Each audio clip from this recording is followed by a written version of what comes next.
नेता प्रतिपक्ष बाबूलाल मरांडी गिरिडीह परिसदन भवन पहुंचे। बाबूलाल मरांडी ने भाजपा नेताओं से मुलाकात की। पत्रकारों से बातचीत के दौरान बाबूलाल मरांडी ने कहा, धनबाद में कोयला चोरी रोकने के लिए सीआईएसएफ भरपूर प्रयास कर रही है, मगर धनबाद पुलिस कोयला चोरी रोकने में सीआईएसएफ की कोई मदद नहीं करती है। ऐसा प्रतीत होता है कि धनबाद में स्थानीय पुलिस खुद कोयला चोरी में संलिप्त है।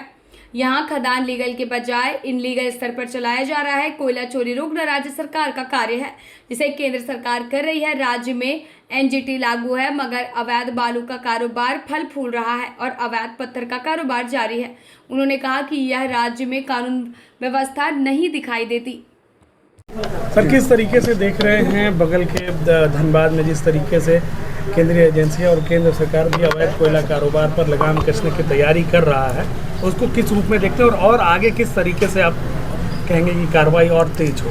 देखिए, मैं धनबाद के बारे में धनबाद में भी जाकर के मैंने कहा है, रांची में भी जाकर के मैंने कहा, धनबाद में जो कोयला की जो चोरी होती है और उस कोयला की चोरी को रोकने के लिए वहाँ के सीआईएसएफ जो पदस्थापित वो लोग भी लाचार और बेबस दिखते हैं।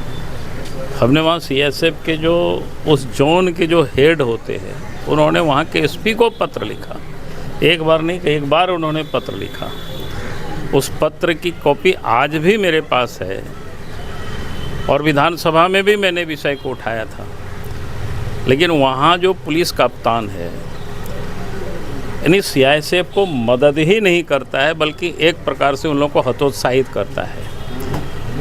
जब उन लोगों को पकड़ने के लिए अगर सीआईएसएफ प्रयास करता है तो उनके ऊपर हमला किया जाता है। हर थाना में लोग एफआईआर भी करते हैं, तो फिर पुलिस अपराधियों को पकड़ता नहीं है। तो इससे तो साफ लगता है कि भाई धनबाद में या झारखंड में जो कोयला की चोरी हो रही है, लगता है कि राज्य के सरकार या मुख्यमंत्री खुद उसमें शामिल है, खुद वही शामिल करा, खुद वो चोरी करवा रहे हैं। और इसलिए आज चोरों के हौसला बड़ा बुलंद है और केंद्र सरकार तो इसलिए कोशिश कर रही है कोयला चोरी रुके, इसलिए ड्रोन या बाकी सारी चीज़ों का इस्तेमाल कर रही है। लेकिन ये सारे काम राज्य सरकार का है। कोयला चोरी को रोकना राज्य सरकार का काम है, क्योंकि उससे राज्य सरकार को राजस्व मिलता है। मैंने पिछले दिनों प्रेस कॉन्फ्रेंस करके रांची में भी कहा था, भाई झारखंड में खनिज से रॉयल्टी कितना 22,000 करोड़ रुपया, वहीं पड़ोस के जो राज्य है वहाँ कितना मिलता है 46,000 करोड़ रुपया। यानी झारखंड से भी कहीं 2 गुना अधिक वहाँ रॉयल्टी मिलता है, इसलिए कि वहाँ के खदानें चल रही हैं। यहाँ खदानें चल रहे हैं, लेकिन यहाँ इलीगल चल रहे हैं, लीगल नहीं चल रहा है। तो ये सबको लीगल करना तो राज्य सरकार का काम है।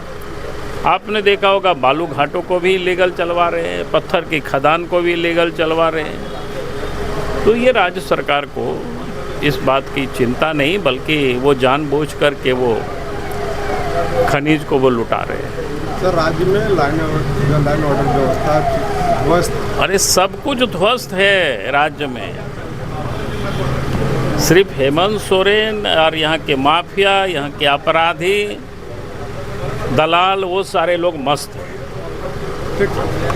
गिरिडीह के दिल में बसा होटल गोल्डन पैलेस, जहां हर जश्न मनता है यादगार। क्या आप ढूंढ रहे हैं एक ऐसी जगह जहां शादी का मंडप भी सजे, कॉर्पोरेट मीटिंग भी हो और बर्थडे की केक भी कटे?